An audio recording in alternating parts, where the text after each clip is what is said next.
¿Qué diferencia a los estándares de crecimiento que se usaban con anterioridad a 2006, los estándares norteamericanos, con los que difundió la OMS ese año?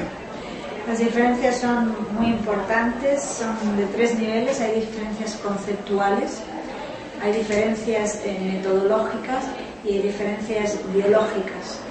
Conceptuales en el sentido de que es la primera vez en la historia que se hacen unos estándares prescriptivos en lugar de descriptivos. Una diferencia fundamental, porque una cosa, todas las curvas de crecimiento que existen, las americanas, la inglesa, la argentina, describen el crecimiento de un grupo de niños en un momento determinado de tiempo. Por ejemplo, las curvas argentinas están basadas en dos estudios fundamentalmente, en La Plata en 1964 y en Córdoba en 1975, creo.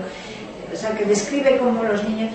Las curvas nuevas de la OMS están basadas en un concepto prescriptivo, y esto es muy diferente porque uno define a priori las características, y las características en este caso son niños saludables, niños que las madres son no fumadoras, niños que reciben lactancia materna durante los primeros 6 meses de vida, que reciben los cuidados y las inmunizaciones, y entonces vas y seleccionas la muestra en base a eso, porque estas son las características que te definen un crecimiento óptimo. Entonces es una diferencia trascendental conceptual. Luego hay diferencias metodológicas que son también muy importantes. Esta es la primera vez que se hacen curvas del crecimiento con un protocolo y un estudio diseñado para hacer curvas del crecimiento. Y esto es muy importante porque, por ejemplo, tomamos mediciones muy seguidas de los niños. Seguimos a los niños durante 24 meses, los primeros 24 meses les visitamos 21 veces, muy seguido al principio. El primer mes les visitamos al nacimiento, al día 3, día 7, día 14, día 28, porque la velocidad del crecimiento es muy rápida al principio. En total 21 visitas, mientras que las curvas previas tenían solamente 4 puntos: al nacimiento, a los 3 meses, los 6 meses y los 9 meses. Con lo cual, entre medias, que ocurren muchas cosas porque la velocidad del crecimiento es muy rápida, por ejemplo, entre el nacimiento y los 3 meses, pues aquello estaba diseñado a base de programas estadísticos que existían en los años 70, que son muy deficitarios. Ahora, por ejemplo, con los programas estadísticos podemos modelar la asimetría del peso. El peso es una medición que por definición es asimétrica. Entonces, los programas que tenemos ahora pueden tener en consideración esa asimetría y desarrollan las curvas incorporando la información de la asimetría. Eso no ocurría en el pasado.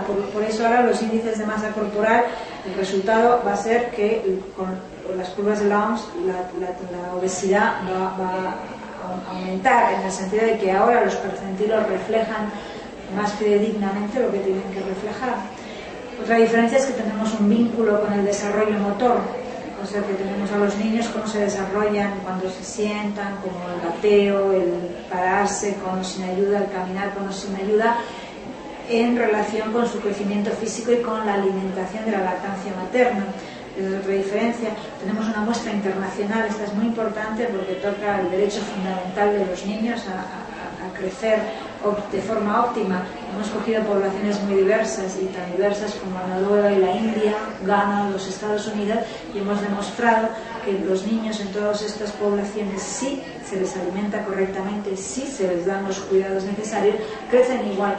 O sea que esto es muy importante porque comparar Noruega con la India es un lugar donde uno inmediatamente ve en su imagen un niño malnutrido pidiendo limosna. Bueno, los niños de la India pueden crecer igual de bien que los niños noruegos. Sí, les damos lo que necesitan para crecer y los gobiernos están obligados a hacer tal cosa. Y el gobierno de India ha respondido muy bien a este llamado y está no solamente adoptando los estándares de la OMS, sino teniendo un compromiso político muy importante para mejorar el estado nutricional de sus niños. Obviamente establecemos la lactancia materna como la norma. Esto es muy importante. Las curvas previas era la lactancia artificial y hay diferencia de crecimientos, hay una diferencia biológica. Los niños en lactancia materna autorregulan la entrada de energía a unos niveles más bajos. La consecuencia es que son menos obesos. Lo decían, los niños con lactancia materna son más delgados. No. Yo tengo un problema de semántica, ellos no son más delgados, los de lactancia artificial son más obesos. Y este cambio conceptual es fundamental porque las curvas americanas promueven la obesidad diagnosticando más bajo peso cuando en realidad no es así. Así que hay unas diferencias enormes y tocan en todos los ámbitos, metodológicos y puramente técnicos, estadísticos, biológicos, del tipo de alimentación y conceptuales de derechos humanos.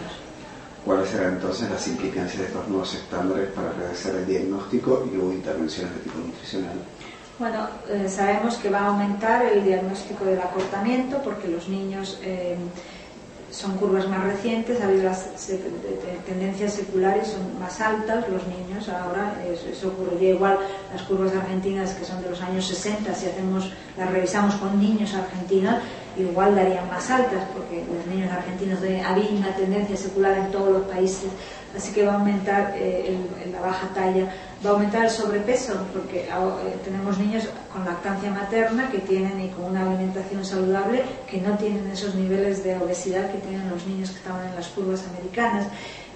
También aumenta el nivel de desnutrición severa. La desnutrición severa es la que vemos los niños muy emanciados, que vemos en los casos de emergencia, pero hay ya estudios, porque ya han transcurrido 2 años y se han hecho estudios en los cuales se ve que la sensibilidad del estándar de la OMS para seleccionar niños con alto riesgo de mortalidad es muy superior, con lo cual la implicancia es que va a acoger en los programas a niños que antes quedaban fuera, que tienen un riesgo de mortalidad muy alto.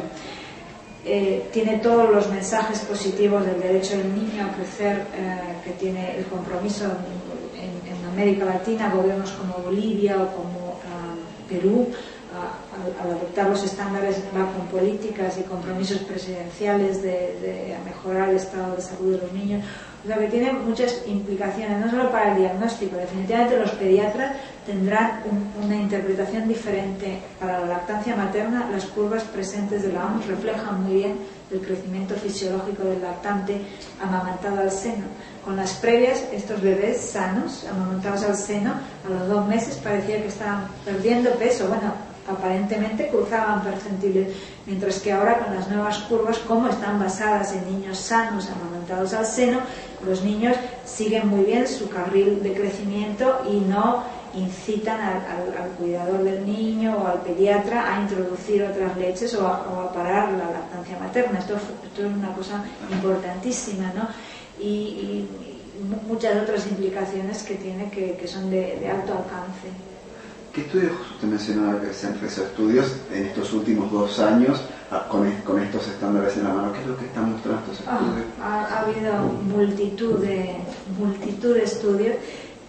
La gran mayoría de ellos han sido unos resultados muy positivos. Por ejemplo, recientemente, hace 2 semanas, se publicó uno del Canadá sobre las implicaciones que tenía para el Canadá, porque el Canadá está adoptando los estándares de la OMS, simplemente como anticipación de que van a esperar. Bueno, ya saben que van a disminuir las interconsultas y las pruebas por bajo peso. Habrá muchos menos niños que serán seleccionados por bajo peso, pero por el contrario saben que van a tener que aumentar los programas y promover los programas de hábitos saludables y hábitos alimentarios desde edades bien tempranas, desde la lactancia materna.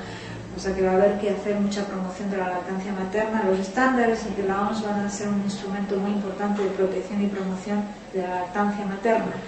No solo porque son un mejor instrumento y los niños siguen mejores los percentiles, sino porque además establecen psicológicamente en la mente de la sociedad y de los pediatras que el estándar está basado en... y hay una consistencia ahora entre la literatura internacional que demuestra todos los aspectos positivos de la lactancia materna con el instrumento que usamos para seguir el crecimiento, evaluar el crecimiento de los niños. Antes había una incongruencia enorme, entonces los pediatras lo que hacían cuando conocían el problema era intentar reasegurar a los padres que todo iba bien, que el niño estaba bien, pero que aquella caída de percentilos, que el estándar estaba mal, que no lo...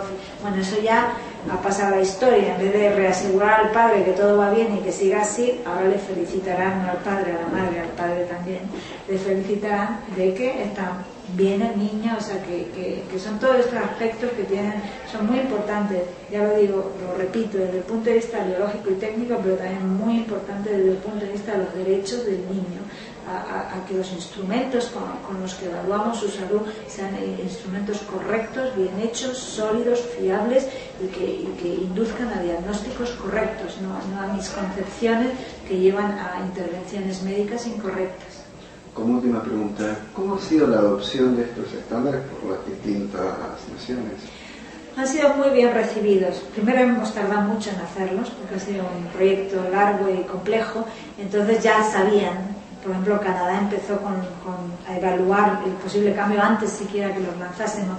La respuesta ha sido muy positiva. Al momento presente 76 países los han adoptado, muchos de ellos ya implementados, porque una cosa es adoptarlos, como por ejemplo la Argentina, y otra cosa es cambiar todo el carnet del niño, capacitar, en fin, todo.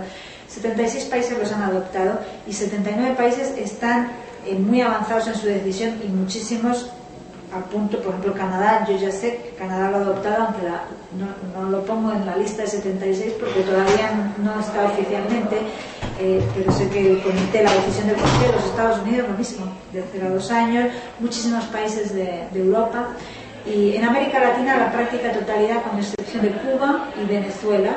Pero la práctica América Latina va a la cabeza porque la oficina regional nuestra de la OMS en Washington tomó este proyecto muy en serio desde muy al principio, y digamos que América Latina es la que va más avanzada, pero la recepción ha sido enorme. Tenemos países de una importancia fundamental como India, Filipinas, Indonesia, Mongolia, Sri Lanka, bueno, infinidad de países en América Latina, Vietnam, en Asia, Vietnam, que es un país que tiene unas tasas de malnutrición enorme, y todo esto viene, como digo, con un concienciamiento de los gobiernos de que se puede hacer mejor por los niños, y yo creo que ese componente es también, más allá de un instrumento técnico para los pediatras, sino todos los conceptos renovados que trae para la importancia de la nutrición del niño en los primeros 2 años de la vida, fundamentalmente, tendrán muchas implicaciones muy positivas para los niños.